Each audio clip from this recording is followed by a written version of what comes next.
네, 안녕하십니까. 김 선생의 서울 이야기를 진행하는 강사 김효입니다. 이번 시간에는 서울 전쟁의 한가운데로라는 제목으로 말씀을 드려보도록 하겠습니다.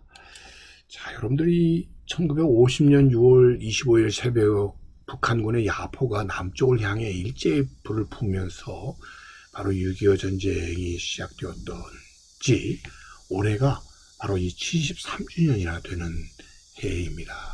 38선으로부터 불과 40km 남쪽에 위치했었던 서울은 곧 위태로운 상황에 놓이게 되었고, 당시 국군은 열세한 전력에도 불구하고 맞서 싸웠으나 의정부를 거쳐 진격한 북한군에 의해 서울은 전쟁이 발발한 지 3일 만에 이렇게 점령당하는 상황에 들어서게 되면서 서울 자체가 바로 6.25 전쟁의 한가운데에 있게 되었다라고 보시면 되겠습니다.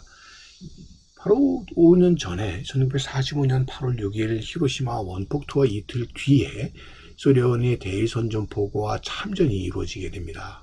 자, 그렇게 되면서 한반도 북위 38도 이북은 일본군은 소련군에게, 이남의 일본군은 미군에게 항복하는 소위 일반 명령 제1호가 발표가 되게 되면서 이 38선이라고 하는 것 자체가 결국 일본군의 항복을 받기 위해서 미국과 소련이 만들어낸 하나의 경계선에 불과했었던 것이고, 그 경계선이 점차 고착화되게 되면서 결국 남북 분단의 이런 상황이 연출되게 되었고, 이를 돌파하고자 결국 이 38선을 넘어오게 된 전쟁이 바로 이 6월 25일 새벽 4시 남치마모 폭풍이라고 하는 암호 아래 전군에 하달되게 되어 11개 지점에서 일제히 국경을 넘어 침공하게 된 6.25 전쟁이 되겠습니다.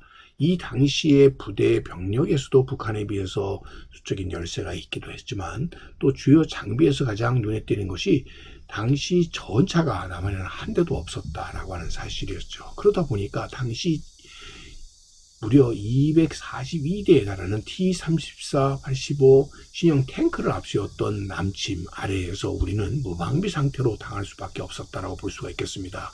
이미 발발한 지 3일 만에 서울에 나타났던 당시 북한군 제105 전차 여단 소속의 T-34-85의 전차의 모습이 되겠고요. 이미 시가에 이렇게 진입해 들어오게 되는 당시의 모습, 탱크 부대만으로도 이미 남대문이 바라다 보이는 이곳에 서울이 결국 북한군의 수중에 넘어가게 되었다는 것을 반증한다고 보시면 되겠습니다. 이런 상황 속에서 이들이 남하를, 한강 이남으로의 남하를 저지하기 위한 하나의 수단으로 이 당시에 한강에 놓였었던 이러한 다리, 3개의 다리를 결국 폭파함으로써 이를 저지해 보려고 했었던 것이죠.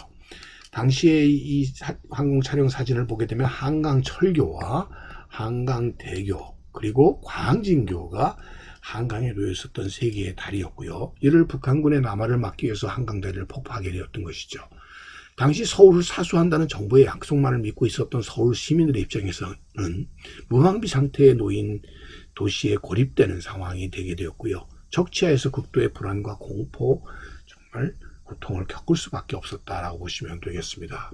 6월 28일 새벽 2시 반에 한강 철교, 이어서 한강 인도교, 광진교 등이 폭파하게 되어서 당시의 기록 사진을 통해서 이를 확인해 볼 수가 있는데요. 이런 상황 속에서 결국 한강 철교는 3개의 다리가 있었는데 그 중에 하나만 폭파가 되게 됨으로써 결국 한강 교량을 절단함으로써 북한군의 남하를 저지하겠다고 하는 계획은 부분적 성공에 그칠 수밖에 없었다라고 보시면 되겠고요. 또 한편으로는 당시 국군 병력 4만 명과 군사 장비 등이 이 한강 이북에 묶이게 되면서 개천 초기에 한국군이 일방적으로 밀리게 되는 하나의 원인이 되었다라고 볼 수가 있겠습니다. 이 당시에 한강 철교로 남아오는 적을 막기 위해서 지금의 사육식묘가 있었던 곳에 이 삼국 고지에서 군이 저지 전투를 벌이던 당시의 모습을 담은 사진이 되겠고요.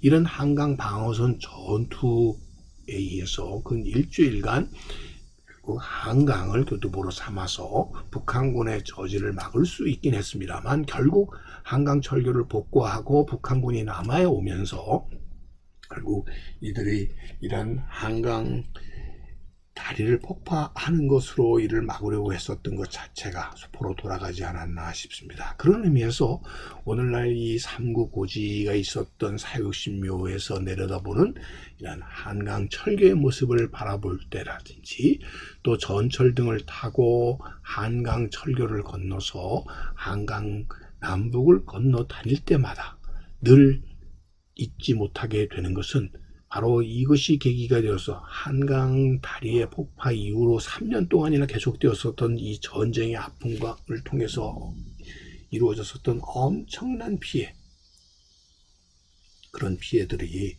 결국 새삼스럽게 다시 되돌아오고 결코 잊지 말아야 된다라고 하는 생각을 더욱 다짐하게 되는 것이 이 한강 다리를 건너 다닐 때마다 저에게 다가오는 개인적인 느낌이 아닌가 싶습니다. 그런 의미에서 2024년 올해는 6.25가 발발된 지 73주년이 되게 되었고요. 그런 의미에서도 더욱더 이렇게 세월은 지나가 버렸지만 결국 6.25는 잊지 말아야 된다는 것 뿐만 아니라 오늘날 이렇게 아름다운 한강의 모습을 늘 바라보면서도 결국 다시는 이 전쟁의 중심에 이 한강이 빠져들지 말아야 된다라고 하는, 결국 어떤 의미에서 전쟁을 막는 데는 모든 것을 걸어야 되는, 그렇게 함으로써 이런 평화스러운 서울의 한강을 넘나드는 다리의 모습을 이렇게 봐야 되지 않나 하는 생각을 다시 한번